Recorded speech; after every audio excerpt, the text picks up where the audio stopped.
स्वागत है आपका UPSC education in Hindi YouTube channel पे। हम लोग बात कर रहे थे 6th class NCERT book geography भूगोल की किताब के बारे में हम लोग बात कर रहे थे, जो है पृथ्वी और हमारा आवास। तो हम लोग उसमें बात कर रहे थे, हमने बात की थी चैप्टर फर्स्ट में सौरमंडल में पृथ्वी, हमने इस पर चर्चा की थी। इस पे हमारे वीडियो हो चुके हैं पार्ट 1, पार्ट 2 और पार्ट 3। पार्ट 1, 2 एंड 3 इस पे ये पार्ट हो चुके हैं। अगर आपने नहीं देखा है तो आप मेरी प्लेलिस्ट में जाकर आप देख सकते हैं, वहाँ पे आपको मिल जाएगा। ये पहला चैप्टर हम लोग का समाप्त हो चुका है। अब हम लोग बात करेंगे चैप्टर सेकंड ग्लोब, अक्षांश एवं देशांतर। तो आज हम लोग उसी पे बात करेंगे। आगे चलते हैं। ये मेरा टेलीग्राम चैनल है, आप इसको ज्वाइन करें। यहाँ पे मैं पीडीएफ डाल दूंगा, आप वहाँ पे पीडीएफ डाउनलोड कीजिए, आगे की जानकारी वहीं पे आपको मिल जाएगी। आगे हैं, अगर आपने चैनल को लाइक नहीं किया है तो लाइक करें, सब्सक्राइब करें एंड बेल वाला आइकन जरूर प्रेस करें, जिससे आपको मेरी वीडियो की नोटिफिकेशन जल्द से जल्द पहुँच सके। तो आगे हम लोग बात कर रहे हैं ग्लोब, इसमें अक्षांश एवं देशांतर के बारे में हम लोग चर्चा करेंगे। और यह बहुत ही मोस्ट इम्पॉर्टेंट टॉपिक है, यहाँ से क्वेश्चन बहुत ज़्यादा बनते हैं, आईएएस के भी और भी ऑल एग्ज़ाम, जो भी एग्ज़ाम होंगे वहाँ पे इसके क्वेश्चन आते हैं। तो अब हम लोग आगे बात करते हैं अक्षांश, लैटिट्यूड। लैटिट्यूड क्या है, अक्षांश क्या है, किसे कहते हैं, तो उसके बारे में हम लोग चर्चा करते हैं।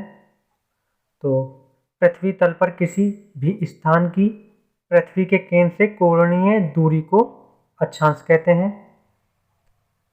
ठीक है, आगे अक्षांश रेखा,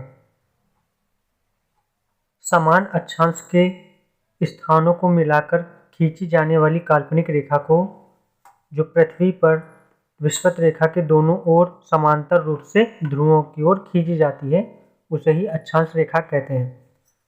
तो आगे अक्षांश रेखा पश्चिम से पूर्व की ओर खींची जाती है। अक्षांश रेखाएं किसी स्थान से या किसी स्थान के पृथ्वी के केंद्र से झुकाव को प्रदर्शित करती हैं।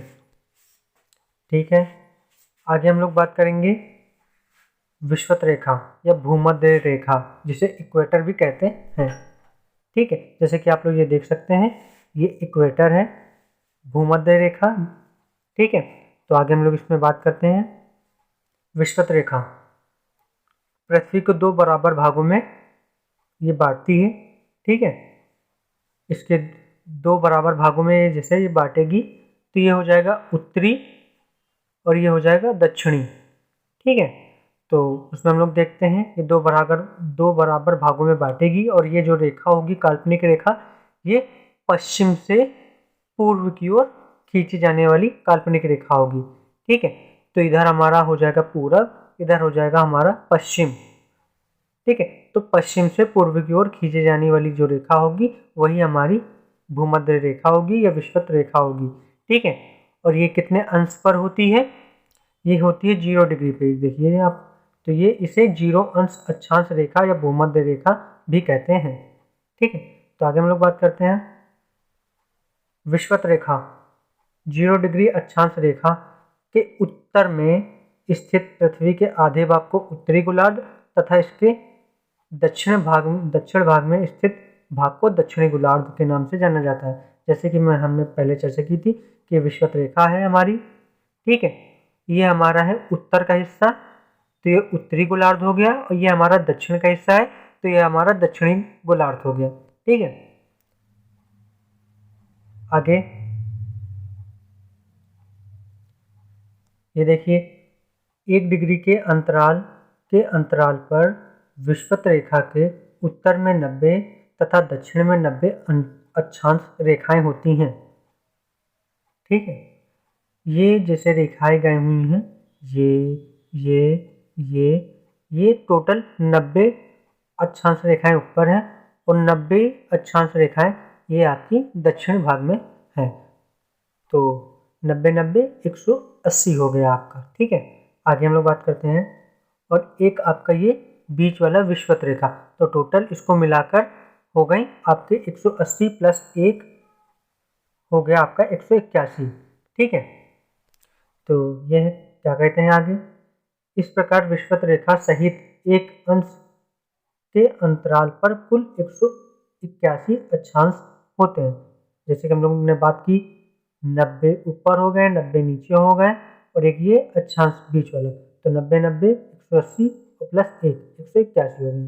ठीक है, आगे हम लोग बात करते हैं कुल अक्षांशीय वृत्तों की संख्या 179 होती है।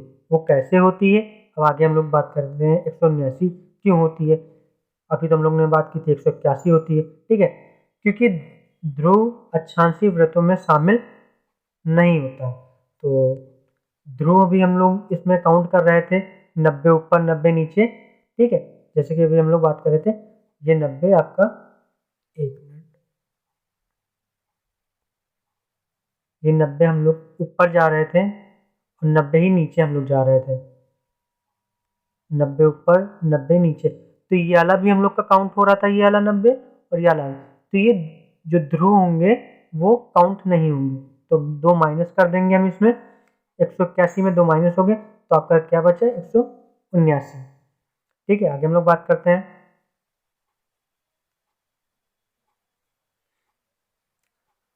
अक्षांश रेखाएं वृत्ताकार होती हैं।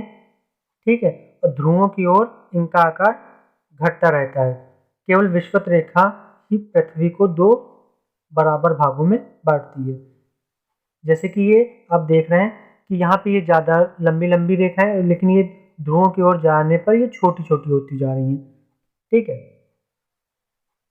और यहाँ पे आप जो भूमध्य रेखा देख रहे हैं, ये 2 बराबर भागों में बांट रही है, उत्तरी गोलार्ध और दक्षिणी गोलार्ध में।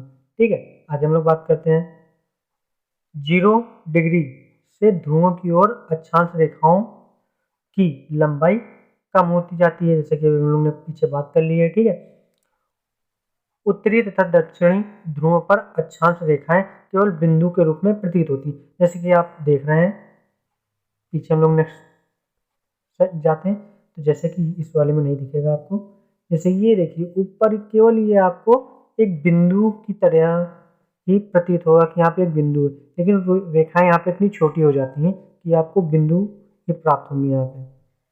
ठीक है, आगे हम लोग बात करते हैं 23.5 डिग्री उत्तरी अक्षांश रेखा को कर्क रेखा कहा जाता है। ठीक है, ये है आपकी कर्क रेखा। ठीक है, उत्तरी गोलार्ध में।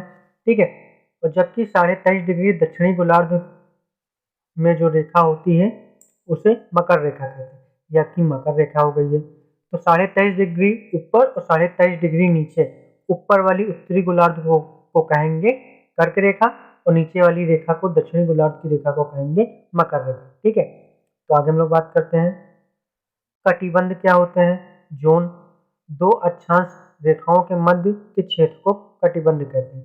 ठीक है, आगे हम लोग देखते हैं कटिबंध क्या है। जैसे कि आप देख रहे हैं 2 अक्षांशों के मध्य, ये आप देख रहे हैं 0 से 23, 0 से 23, 23.5 डिग्री के बीच का भाग, जो ये भाग है, इसे कटिबंध जोन कहते हैं। ठीक है, तो इसे कौन सा जोन कहते हैं, उष्ण कटिबंध। 0 से 23.5 डिग्री के बीच को उष्ण कटिबंध कहते हैं। ठीक है, और 23.5 से ऊपर जाने पे, 23.5 से आपका, यहाँ से 23.5 से 65.5 डिग्री के ऊपर के बीच में, यहाँ पे जो होगा इसे शीतोष्ण कटिबंध कहेंगे। उसी तरीके उत्तरी गोलार्ध में इसको कहेंगे, और उसी तरीके दक्षिणी गोलार्ध में भी इसको कहेंगे। तो आगे हम लोग इसी के बारे में बात करते हैं, क्या है ये कर्क रेखा तथा मकर रेखा। सूर्य की लंबवत किरणें इस सीमा पर आती हैं। कर्क रेखा तथा मकर रेखा सूर्य की लंबवत किरणों के लिए सीमा रेखाएं होती हैं। कर्क तथा मकर रेखा के मध्य स्थित क्षेत्र को उष्ण कटिबंध कहा जाता है, क्योंकि यह ऐसा क्षेत्र जहां वर्ष में कम से कम एक बार सूर्य की किरणें यहाँ पे लंबवत होती हैं। ठीक है, आगे हम लोग बात करते हैं।